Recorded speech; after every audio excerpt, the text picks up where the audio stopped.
Senhor, fazei-me instrumento de vossa paz. Olá, saudações a todos. Estamos aqui mais uma vez reunidos em nossa querida COFA, Casa de Orações Francisco de Assis.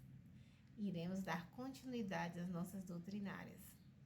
Nesse momento, possamos estar num lugar calmo, tranquilo, numa postura agradável, e que possamos conectar nossa mente e nosso coração com a espiritualidade superior.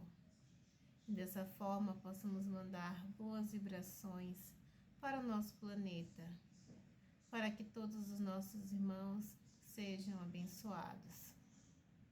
Que possamos vibrar por um planeta cada vez melhor. E possamos também mandar boas vibrações para o nosso palestrante, Oscar Calmon, que irá proferir uma palestra com o tema Muitos os chamados, mas poucos os escolhidos. Seja muito bem-vindo, nossa querida COFA. Olá, queridos amigos da Casa de Oração Francisco de Assis. Que bom que estamos juntos nesse janeiro de 2025, começando as nossas atividades doutrinárias do ano.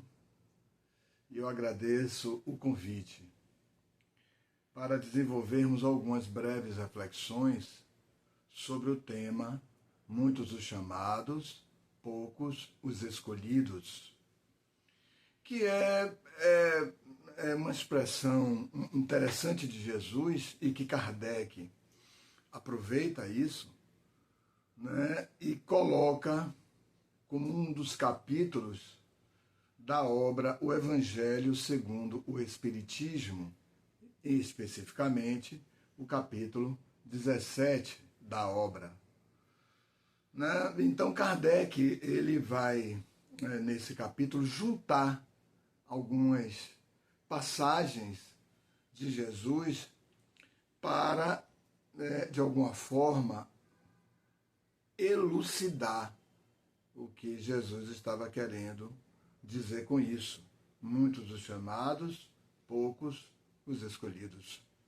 Né? E Kardec teve uma percepção muito interessante nisso, né? E que se nós hoje não vamos analisar com muita profundidade, mas nós vamos tecer algumas considerações até onde nós aprendemos e captamos o que Kardec quer dizer a partir do que Jesus disse, né? Para então construirmos um pouco esse nosso trabalho, essa breve reflexão sobre esse tema. Então, o que Kardec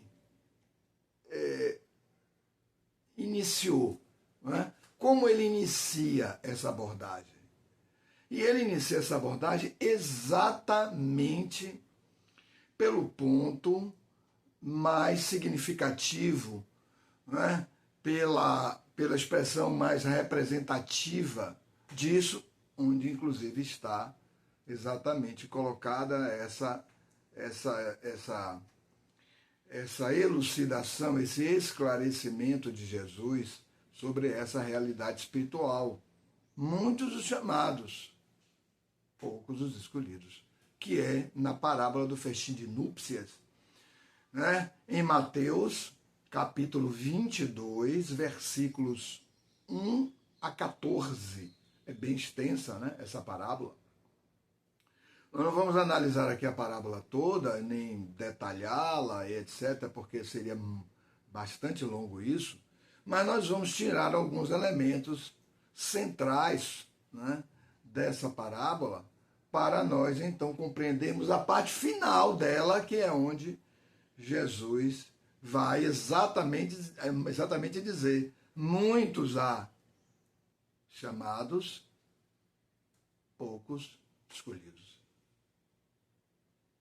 Está exatamente no finalzinho dessa parábola, a parábola do festim de núpcias. E eu queria destacar assim, que há uma relação entre determinados elementos, determinadas circunstâncias, mas que na verdade, até onde eu alcanço, ele está falando muito de uma realidade intrapsíquica na parábola. Né? Apesar dele usar elementos externos e tal, mas ele está falando muito de uma realidade do próprio indivíduo. Tudo que se dá no campo interno. Né? Tudo que se dá na psique, que se dá dentro da estrutura dos elementos que constituem a própria pessoa. E nós vamos ver isso aí. Né? Então é nesse sentido que ele vai começar a parábola dizendo assim: o reino dos céus, veja, ele está tentando explicar o que é o reino dos céus. Né? E o reino dos céus nessa relação com o próprio indivíduo. Né? Então note que várias parábolas ele vai usar isso. O reino dos céus é semelhante a... O reino dos céus é semelhante ao fermento que uma mulher toma, põe 3 medidas de farinha, até tudo ficar levedado. Acabou? Acabou. Mas o que é que ele quer dizer com isso? Não é? O reino dos céus, no nosso caso, hoje, o reino dos céus é semelhante a um rei. Que é um rei, senhor de vida e morte de um reino. Que reino? O reino do próprio indivíduo. O reino dos céus, porque o reino dos céus está dentro de nós, disse o próprio Jesus. Né? Então, o reino dos céus é semelhante a um rei. Comanda todo o psiquismo. O reino dos céus é semelhante a um rei que queria dar uma festa. Para tanto, matou seus bois. Uma festa de núpcias de um filho. Uma festa de casamento de um filho. O reino dos céus é semelhante a um rei que queria dar uma festa e, para tanto, matou seus bois. O reino dos céus é alimento. Matou os bois. Então, quem vai para uma festa que não tem nada para comer? Você não vai.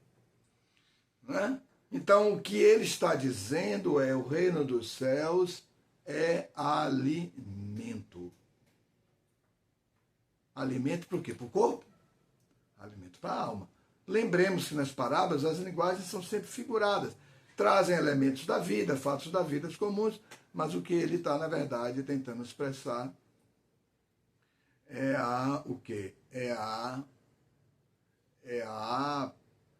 realidade espiritual.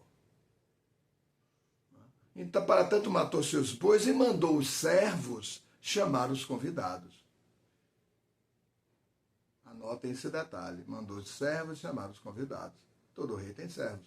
Então, os servos foram, chamaram os primeiros, chamaram os convidados, e todos disseram: diga ao rei que não vamos. Eles voltaram. Olha, eles disseram que não vêm.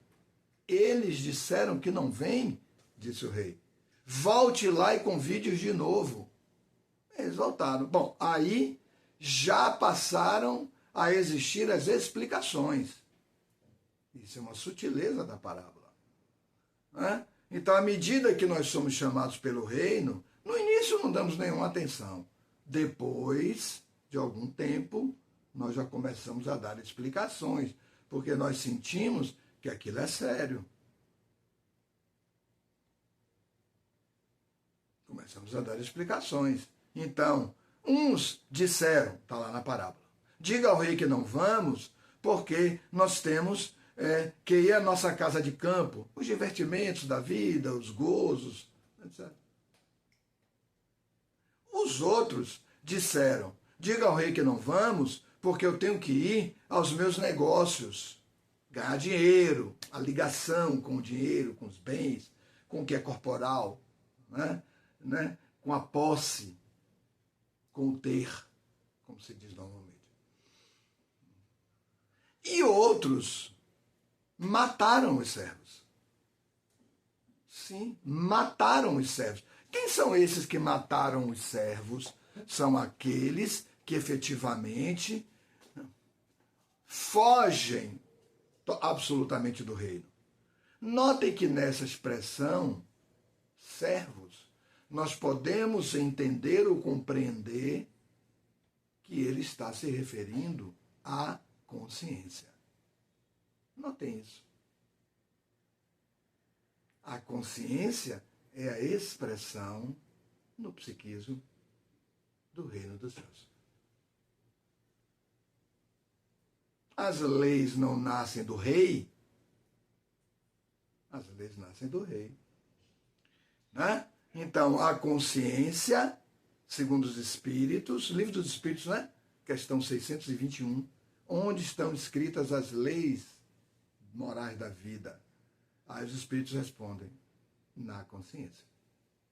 Então, a consciência é uma ponte, é uma ligação entre o reino e o ego. Entre o reino e o centro diretor mais distante. A consciência está na base, no ponto mais profundo do psiquismo. O ego está aqui fora, estabelecendo relações com a vida, mas ele é que decide. É esse centro diretor externo. Uma linguagem psicológica, né? Vamos traduzir tudo isso para essa linguagem psicológica. O Espiritismo trabalha muito bem dentro da chamada psicologia espírita. Porque é a psicologia que inclui o espírito e todas as leis que regem a vida.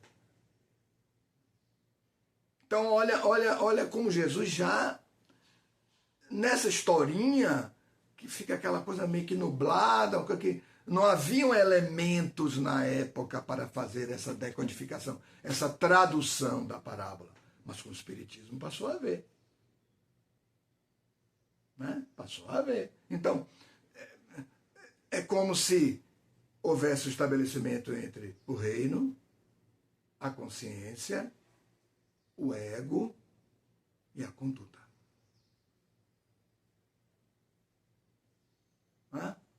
O ego e a conduta.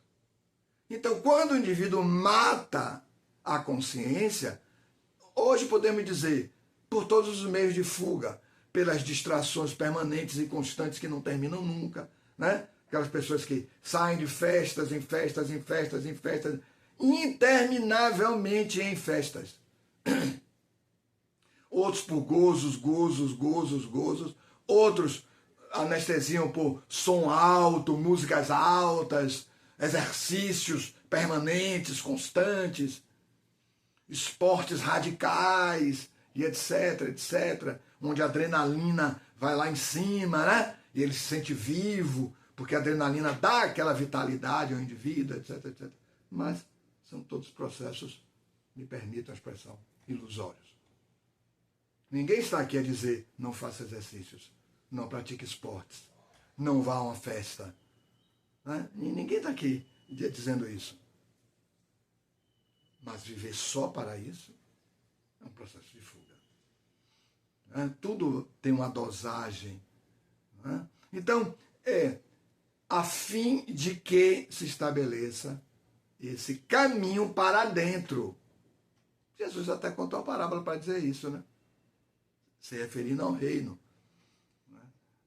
Que homem, sabendo que em um terreno existe um tesouro oculto, enterrado, não vende tudo que tem, porque é vender tudo que tem, romper com o mundo externo. Compra o terreno, entra em si mesmo, é seu. O reino está em você lá dentro, é seu. Você vendeu tudo que está fora, res aliena, né? Alienou, botou para fora e ingressou em você. Não escava o terreno até encontrar o tesouro e então se felicita. Veja, é uma parábola, é uma historinha com fundo moral, espiritual. Então é nesse sentido que ele vai dizer, quando ele sabe que os servos foram mortos, a consciência foi morta, naquelas pessoas, reúna os exércitos e destrua as cidades deles. Olha a historinha que Jesus conta. E então vão e são destruídas as cidades e o indivíduo fica à deriva. Quantos não estamos hoje, nesse momento, com gravíssimos problemas mentais? Esse momento, ano 2025. Quantos não estamos no mundo, a patologia predominante são as patologias mentais. Veja que há pouco tempo estávamos envolvidos com uma pandemia gravíssima que afetou todo o planeta, levando o indivíduo a estados muito mais delicados do que o que já se estava. Porque já se estava vivenciando processos mentais, emocionais, depressões, ansiedades, síndrome de pânico e outros gravíssimos estavam sendo vivenciados na humanidade. Tudo isso foi para um grau muito mais elevado, muito mais potente, com a pandemia. Então, observemos como Jesus já vem traduzindo isso. Não houve uma queima de determinadas seguranças, uma cidade da segurança.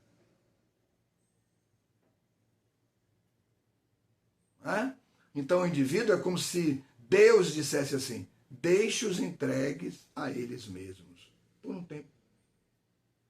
Eles não se bastam. Ninguém se basta a si mesmo. E essa é uma conclusão que nós vamos chegar pela inteligência, escutando a mensagem de Jesus, ou pela experiência. Aí é bem mais grave, é bem mais danosa. Não necessitaríamos, mas foi o único recurso que sobrou. Então, após isso, ele diz: agora vá e convide todos, bons e maus.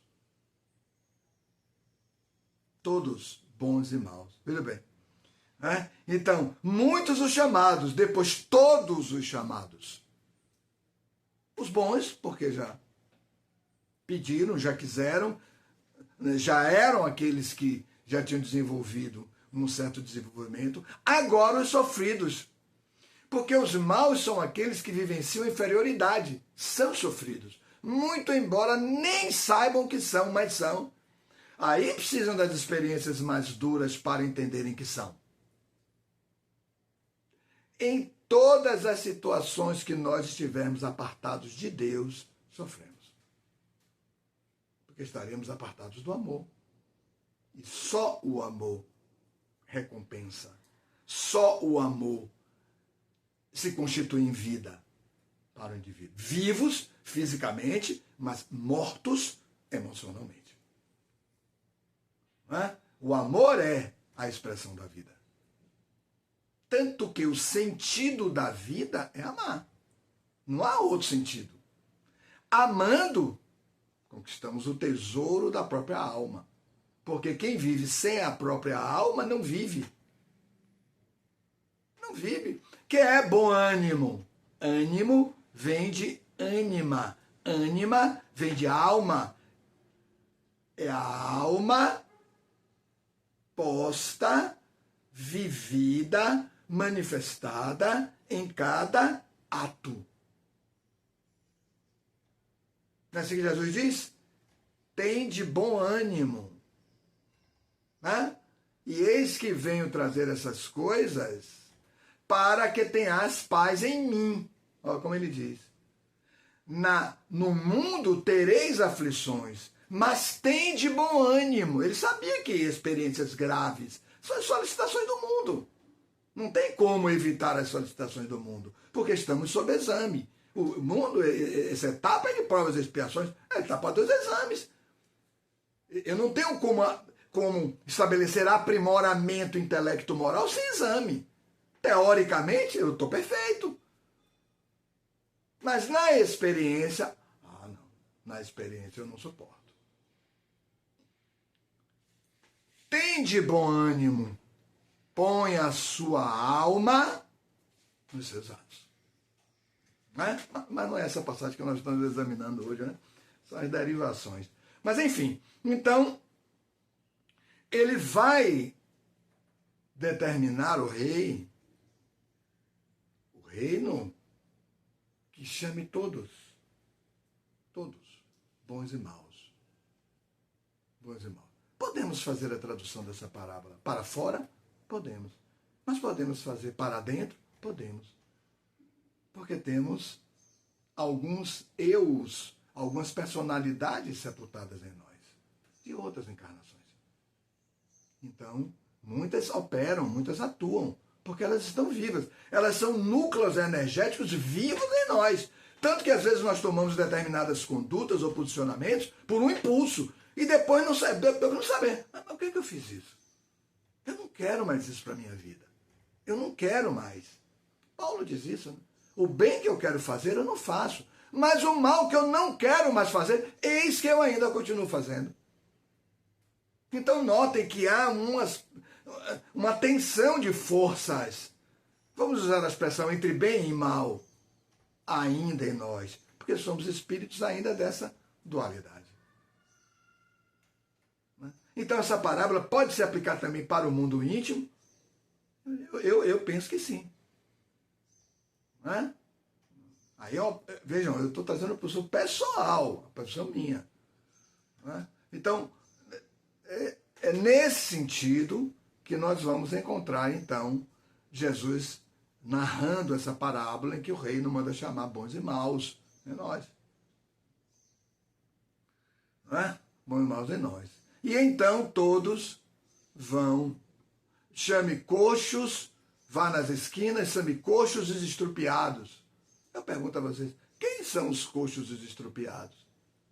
Aqueles que tiveram as cidades destruídas. Não tem mais nada. Estão maltrapilhos, estão à deriva. E eles vão. Porque as experiências mais duras foram necessárias a título educativo, a título de estabelecer um aprendizado. Não seria necessário. Veja que os chamamentos vieram antes, mas nós não escutamos. Normalmente as situações difíceis pelas quais nós passamos na vida são situações decorrentes das más decisões, das más escolhas. O Evangelho nos propõe amar, mas nós ainda insistimos em pontos de disputas e de guerras com pessoas e etc, etc. Muitas vezes estabelecendo o destino das pessoas. Veja, quem somos nós para estabelecer destino das pessoas? Não podemos fazer isso. Quem são os fundamentalistas de hoje, modernos? São os mesmos lá de trás. Estabelecendo regimes, sistemas de imposição, de castração da liberdade dos outros, de dizer o que Deus quer, o que Deus não quer. São os mesmos lá de trás, reencarnados, os mesmos reencarnados. Mas que em dado momento não ficarão mais no planeta. Não é assim que Jesus fala? Os mansos herdarão a terra.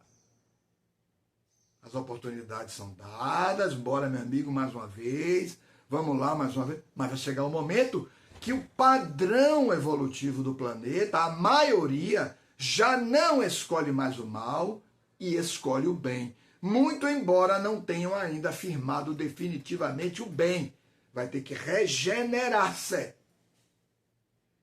Mas já escolheu o bem. Agora é a hora de trabalhar esses núcleos inferiores que se constituem no mal, que foi amealhado em outras vidas, à luz do amor, do bem, da caridade. São os que ficarão para fazer esse trabalho. Mas já estão, por assim dizer, pacificados intimamente no bem. Não estabeleceram ainda grande desenvolvimento no bem, mas vão estabelecer. São os mansos.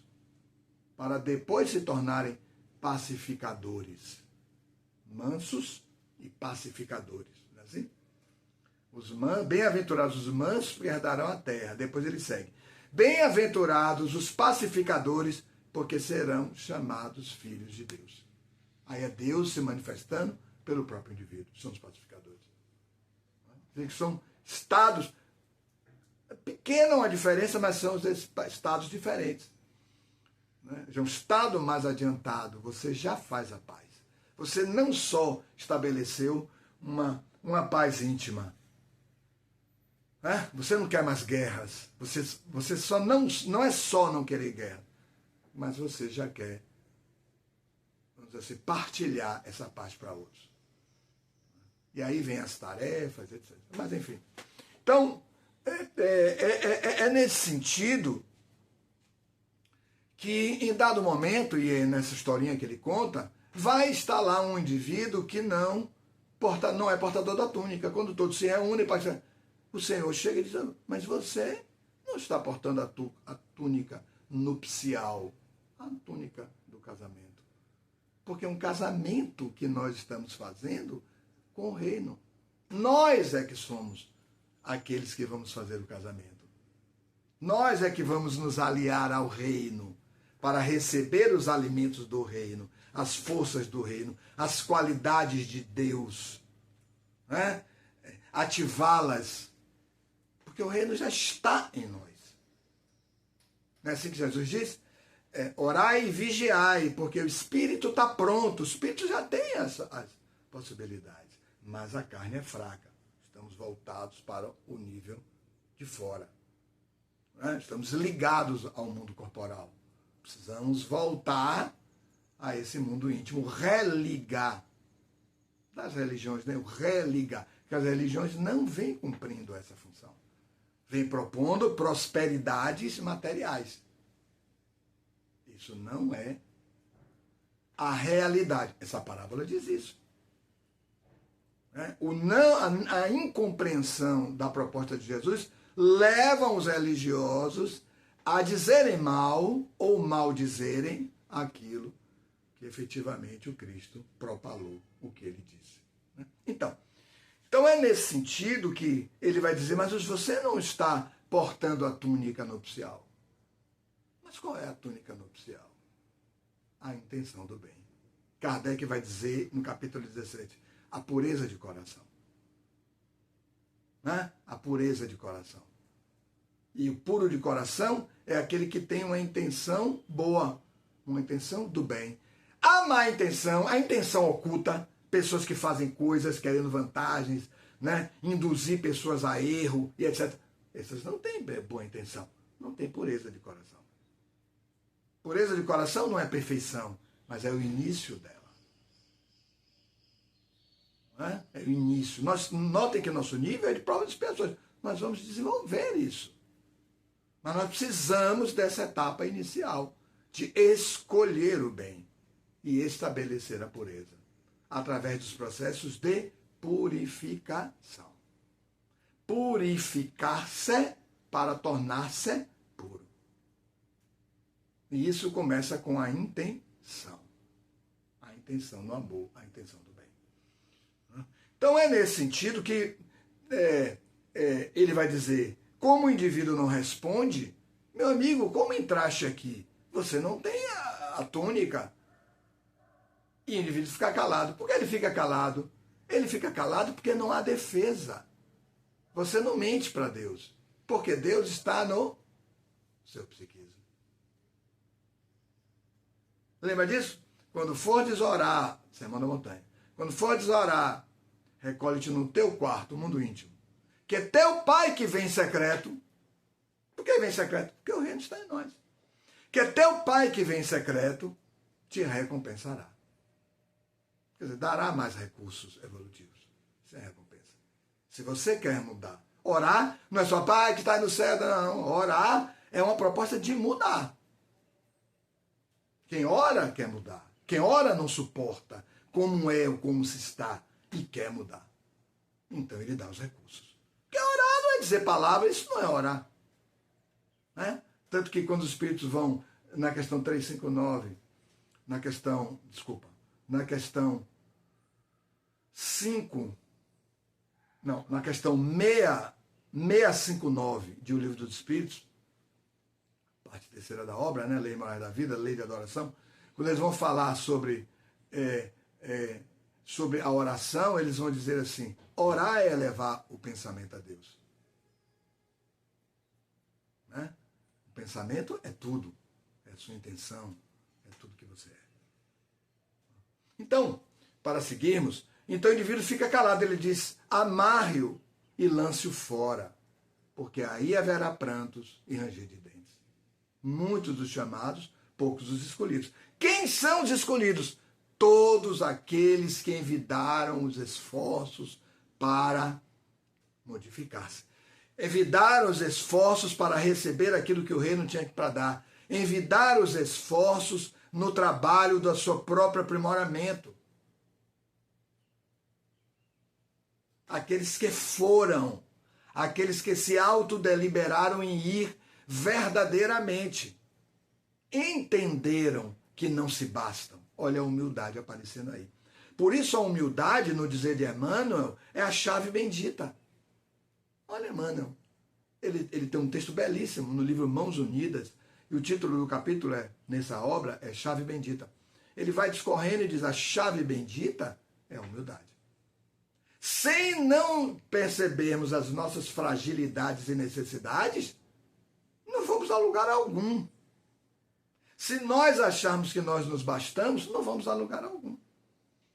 Então, é nesse sentido que essa abordagem é muito profunda. Eu recomendaria que vocês lessem o capítulo, porque nada que eu disser aqui vai substituir o que está lá. Inclusive, aquilo que os Espíritos disseram, nas instruções dos Espíritos, que está no capítulo, não é? Kardec, inteligentemente, em quase todos os capítulos, ele colocou a instrução dos Espíritos. Ou seja, o que os Espíritos dizem sobre essa passagem específica do Evangelho? Em todas que ele trouxe lá, né? Inclusive essa. Muitos chamados, poucos escolhidos. Né? Então, é necessário que nós tenhamos fé em Deus, porque Deus tem igualmente fé em nós. Quem disse isso? Chico Xavier. Tenha fé em Deus, porque Deus igualmente tem fé em você. Devolveu o problema para a gente. Porque eu posso ter fé em Deus que todas as coisas vão ser resolvidas. Isso é mágico? Não, não é mágico. Muitos chamados, poucos escolhidos. Quer dizer, há a possibilidade de não se ser escolhido, mas quando não se é escolhido? Quando não se estabelece uma dieta moral para crescer. Né? Uma dieta moral, espiritual, para evoluir. E aí Kardec põe nesse capítulo uma outra passagem de Jesus, veja como Kardec vai encaixando tudo, que é a questão da porta estreita, né? Onde Jesus vai dizer, eu trouxe até aqui, para dar uma lida, para ser fiel. Entrai pela porta estreita, porque larga é a porta da perdição. Perdição é aquilo que não tem direcionamento. Perdido é o que não tem direcionamento. Aquilo que passou e não se viu é o perdido. Larga é a porta da perdição e espaçoso o caminho que a ela conduz. Estamos nos instintos, satisfaço os instintos, acabou. Está resolvido o meu problema. É uma felicidade pequena, porque o reino vai mandar mensagem. Amigo, não é só isso. Você precisa cuidar do outro, você precisa melhorar isso, você precisa iniciar o seu processo de relação com Deus, etc, etc. O reino vai mandando mensagens para aportar aqui no campo externo, aqui no ego, nesse centro diretor mais externo. E os fatos vão se sucedendo e o reino vai empurrando. A consciência vai empurrando. A lei de progresso que está na consciência. Né? E muitos são os que por ela entram, a porta larga. Quão pequena é a porta da vida. Muitos que estamos vivendo gozo, vivemos as insatisfações. Acabou o gozo, não tem mais vida. Mas tem vida. Eu é que acho que não tem. Por isso, aqueles que transitam na vida sem sentido. Não sabe o sentido da vida. Deprime. Ou se tornam ansiosos, porque querem, intuem que tem alguma coisa melhor, mas não sabem onde achar aquilo. Está no Evangelho, está em Jesus. Eu sou o caminho, olha como ele diz. Meu amigo, não vá por aí, eu sou o caminho. Eu sou a verdade. eu sou a vida. E ninguém chegará ao Pai senão por mim. O Pai é o destino. Deus é o destino de todos nós. Chegar até Ele é esse trabalho envolvido em todos esses processos que são necessários. Ele conta outra parábola para isso. O reino dos céus é semelhante a um pai de família que tinha 2 filhos. O mais novo diz, pai, dá minha parte na herança. O pai dá. Aí o espírito está envolvido no seu processo de crescimento. Recebeu os recursos. Aí aquela história toda que nós conhecemos, que é belíssima, né? A parábola do filho pródigo. Né? Mas enfim, aí ele diz, quão pequena é a porta da vida, quão apertado o caminho que a ela conduz, e quão poucos a encontram. Mateus, capítulo 7, Sermão da Montanha, capítulo 7, versículos 13 e 14. Né? Então, eu queria deixar essas reflexões para estabelecer, né? E aí, um pouco na frente, Kardec também vai colocar nesse mesmo capítulo, dar-se-á aquele que tem, e se retirará mesmo daquele que não tem, que é um finalzinho da parábola também de Jesus. Né? E aí, ele vai dizer que dar-se-á aquele que tem o quê? Parece injusto, né? Você vai dar àquele que já tem? Sim. Mas note que ele não está falando de coisas materiais, ele está falando de coisas espirituais. Dar-se-á aquele que tem. Tem o quê? Disposições íntimas para crescer. Ah, você tem disposições íntimas para crescer? Tome recursos. Tome experiências, tome tarefas. E se retirará mesmo daquele que não tem. Não tem o quê? Disposições íntimas para crescer. Meu amigo, você não tem disposições. Me deu talento. Isso não está na parábola dos talentos, né? Também muito conhecida. Me deu recurso. Deu talento, tome o talento que foi dado a ele, foi dado um só. E dê àquele que multiplicou por 5. Porque ele precisa multiplicar, ele precisa de recurso. Né? Então, eu queria conclusivamente trazer essas reflexões. Né? É necessário talvez estabelecer essa relação entre o chamado e a qualificação para se ser escolhido. Todos um dia seremos escolhidos, porque todos dentro do processo evolutivo alcançaremos a perfeição. A perfeição é inevitável. Né? A perfeição é o chamado fatalismo evolutivo. O que é o fatalismo? É evoluir até a perfeição. Demora bilhões de anos para uns, mas vai chegar. Para outros é mais rápido. Porque já escutaram. Não é assim que Jesus fala? Todo aquele que é da verdade, ou seja, eu quero a verdade. Todo aquele que é da verdade, esse escuta a minha voz. Venha comigo. Veja como ele vai nos pontos específicos, pontos. Ele constrói toda uma elucidação, um caminho de elucidação.